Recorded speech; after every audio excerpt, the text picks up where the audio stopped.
Hello, my name is Trovalero, and these are my peers, Sky, Sammy, Hiliana, Zohana, and Bella. Today my topic is about transgender athletes. In the last few years, one of the most debated topics involves the participation of transgender athletes in sports competitions. This speech will discuss both sides of the issue of allowing transgender athletes to compete based on an identified gender, focusing on areas such as those of fairness, inclusion, and what this says about the culture of sports. Have you ever wondered how it would feel like to be defeated by your own sex that have multiple advantages simply because they are biologically the other gender? Today, my purpose is to inform my audience of pros and cons of transgender athletes. I'm credible to talk about this topic because I have read tons of articles, news outlets, and different stories from both sides. Today, I'm going to discuss transgender athletes. The two pros are transgender representation and natural physical advantages over biological women, and the two cons, unfair advantages to cis women and transgender athletes losing opportunities for sports. Now that I have covered the overall outline, I will start by covering the first main pro, transgender representation. As time progresses, representation grows across the globe for many cultures, a major group being the LGBTQ plus community, a more specific group being trans people who are transgender athletes. The more transgender athletes compete and grow, the more representation that is shown. Teresa Smallwood, a postdoctoral fellow, associate director, public theology, and racial justice collaborative, states in an article, permitting transgender women and girls athletes to have unbribed participation in sports is one step we can take as a nation to signify the equality of every human being in pursuit of life, liberty, and happiness. This is from Debating Transgender Athletes and Gender Equality in Sports, Teresa Smallwood and Veronica Burton, Nelson, 2023. Every day, a transgender athlete plays on the court, field, or in a pool. Hope is given to younger generation as they grow to want and to be. The United States Olympic and Paralympic Committee Athletes Advisory Council states in the article, everyone should have equal access to and opportunity in sport. The AAC opposes any attempt to normalize, limit, or deny human rights and is on the side of inclusion of all participations. In youth sports, banning transgender and non-binary kids from sports, them from a fundamental part of growing up and all the benefits sports provide to youth. This is from What People Are Actually Saying About Transgender Athletes' Rights to Participation in Sports, Robert C. Bobby Scott, 2023. We will continue with the speech to natural physical advantages over biological women. If we look at the percentages at testosterone levels, we can see that the ages 1 through 10, the levels are the same, 2.5 to 10 ng.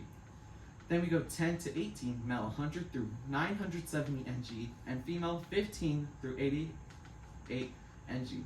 And then we go 18 and older, which is male 264 through 960 ng, and female 7 through 55 ng. Which so statistically, a trans female goes against a biological woman, that trans female has the upper hand, giving them the physical advantage. If we look at muscle mass from men to women, we can see that men's muscle mass is about 50% greater than of a woman, and lower body strength is about 65% greater with an effect of about 3. This shows us that if transgender females faced up against a biological woman, they would have the muscle mass giving them the physical advantage.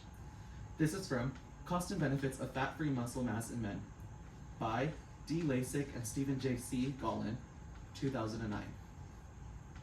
We have discussed pros and transgender athletes.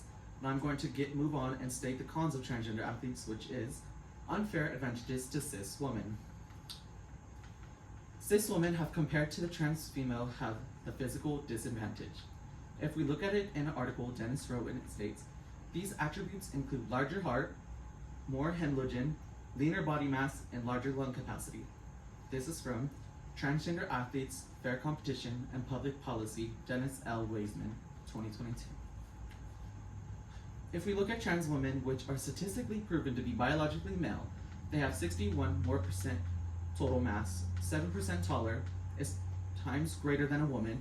So scientifically and statistically, the transgender woman has the upper hand, giving disadvantage to cis women.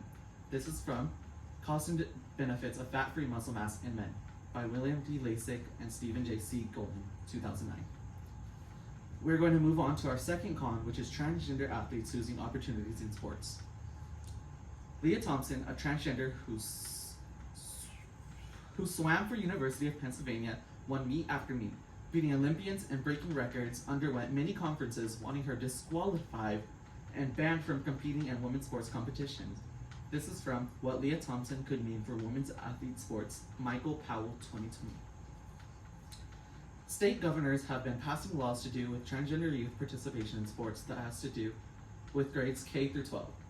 If we look at the bans, 25 states including Texas, Florida, and Louisiana have all passed bans of transgender students participating in sports, while 24 states plus 5 territories plus DC have not placed bans.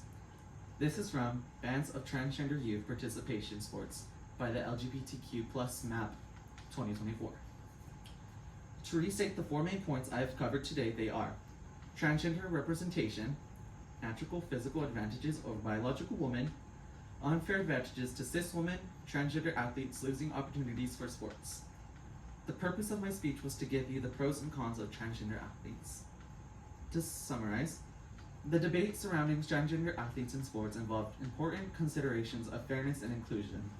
It is essential to approach the issue thoughtfully, seeking a balanced understanding that respects the rights and experiences of all athletes. Thank you.